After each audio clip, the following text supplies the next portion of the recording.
This is Open to Hope Radio, featuring Dr. Gloria Horsley and her daughter, Dr. Heidi Horsley, coming to you on behalf of the Open to Hope Foundation, dedicated to those who are looking for hope after loss. Now, here's Dr. Gloria. Welcome to the Open to Hope Show. I'm your host, Dr. Gloria Horsley, with my co-host, Dr. Heidi Horsley. Well, good morning from California, Heidi. Good afternoon from New York City, Mom. Well, we have got a guest on that I know is so interesting to you because you've never met him, right? But you guys are connected in a lot of ways.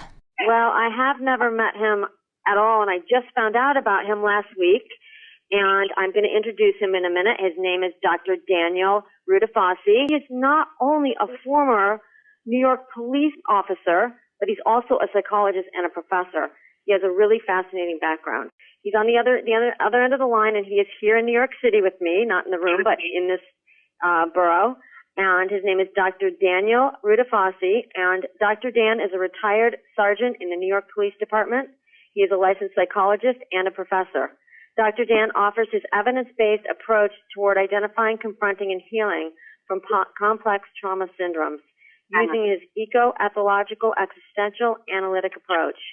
He is the author of A Cop Doc's Guide to Understanding Terrorism as Human Evil and Cop Doc on the Job.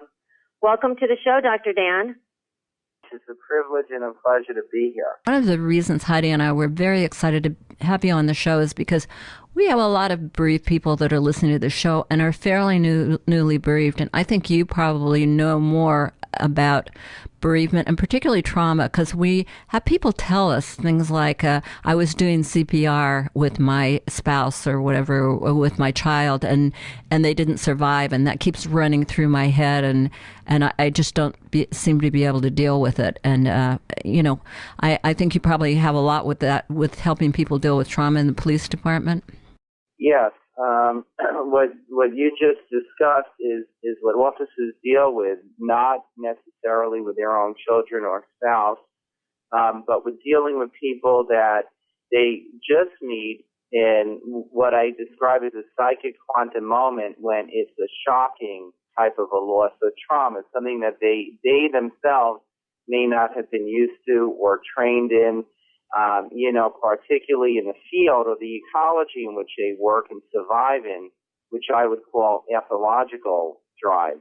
So yes, dealing with those type of losses, trying to save the kid who's choking on a bone, and as you said too, not being successful, or dealing with a situation with a train accident where somebody falls in between a train car and may be cauterized and still alive, but very much dying and beyond medical hope at that time. Don't you have to tell them for a while or get them in context? And what if I'm still running it 6 months to a year later?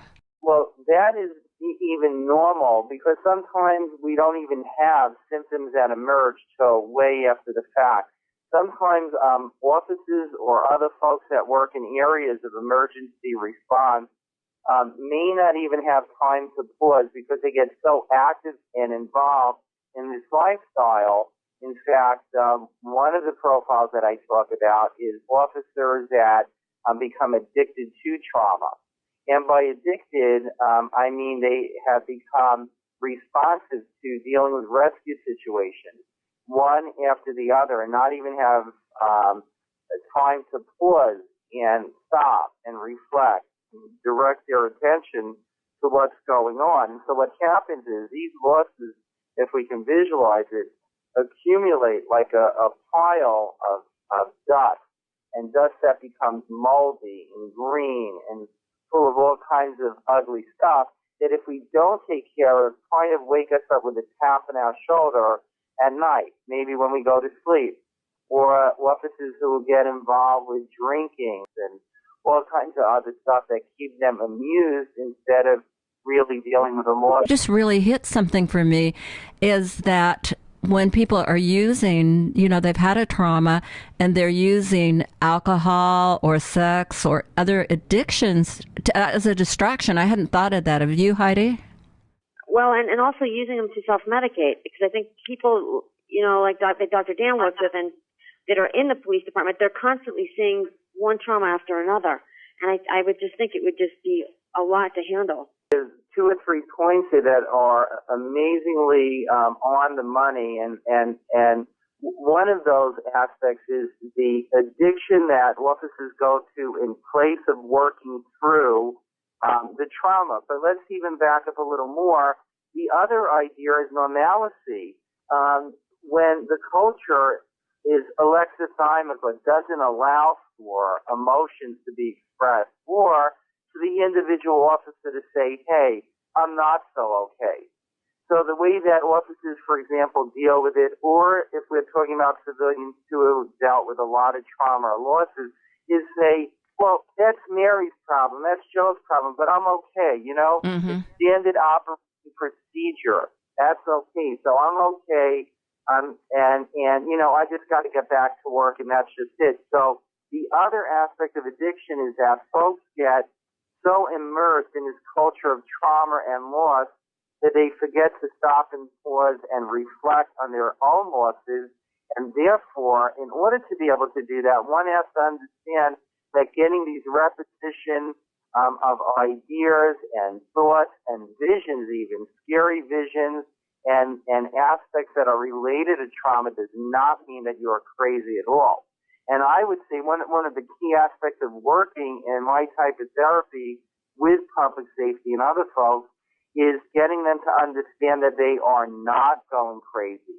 That when these thoughts emerge, it's so disturbing and so scary that usually the avoidance aspect of it just makes it worse. So the first thing is realizing that it is okay to share with certain people that you can trust, that you could trust, and share what's going on with you. And not to think because you may tell a peer, for example, hey, I think I saw that person that we just saved, with doing CPR, or worse, I slept and then I woke up and I can see that person that died. Or officers, for example, having real bad terror dreams and waking up and thinking, oh my God, I'm dead. And then looking at their spouse, oh, I just had a bad dream, honey. I'm going back to sleep. Instead of ignoring it, talking about it, getting it out, and not hiding it. So, to share it with the one who you're closest to. We have worked a lot in the grief and loss field and talked to thousands of people.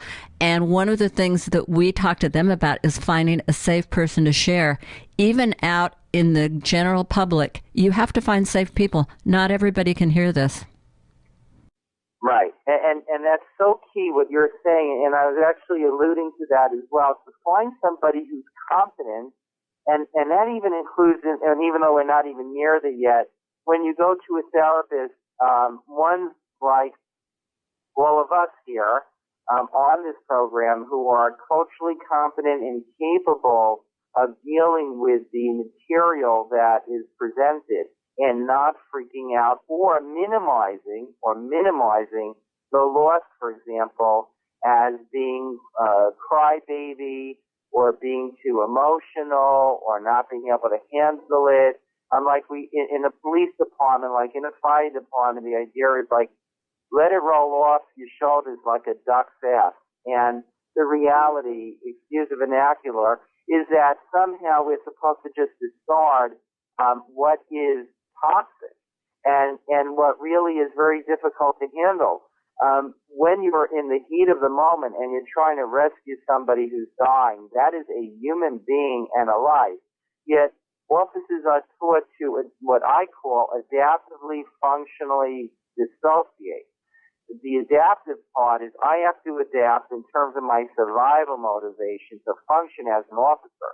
Just like with physicians, nurses, social workers, caseworkers, and psychologists, psychiatrists, we all have to deal with situations that occur in quote-unquote being professional.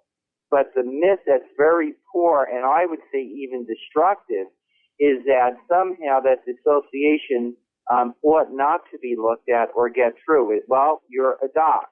You're a cop. Often through peer support, like another officer saying, hey, why don't you go to Dr. Dan? He was a cop who understands. And at that point, somebody, or an officer will be more likely to open up. Some of the myths that are around, unfortunately, is that, for example, officers being pushed to go to stress debriefing or critical incident stress management or debriefings, as it's called differently in different departments and so on, which is great for many. But some who have been through repetitive, complex traumas that have not been worked through and have accumulated for years will be very less likely to talk about it because the feelings are so intense and bottled up, so that the officers who may be even really itching to get out stuff may get it out differently by almost acting out, like getting really angry, irritable, saying this is bullshit, psychobabble, I don't need to discuss this, I'm absolutely fine, and I've been doing this for years. And I appreciate it, great stuff, but not for me. What I share, usually that's very helpful, is to talk about losses and the impact of it, and to even bring up an example from my own experiences where stuff that one goes through is not just standard operating procedure. But I usually don't move by just tackling it. It takes time to unravel. Thank you so much for having me here. Thanks, Dr. Dan. Thanks for listening today, and tune in again next week, and God bless. You've been listening to Open to Hope Radio, hosted by Drs. Gloria and Heidi Horsley. Like today's edition, all of our past programs are available on demand at opentohope.com, along with helpful articles, videos, resources, and links to help get you through the toughest time of your life. You can also follow us on Facebook and Twitter and sign up for our monthly newsletter. Again, that's opentohope.com. Check it out today. Then be sure to stop by next Thursday at 9 a.m. Pacific Time, when we'll be posting another edition of Open to Hope Radio. Remember, others have been where you are. They made it through, and you can too, as long as you're open to hope.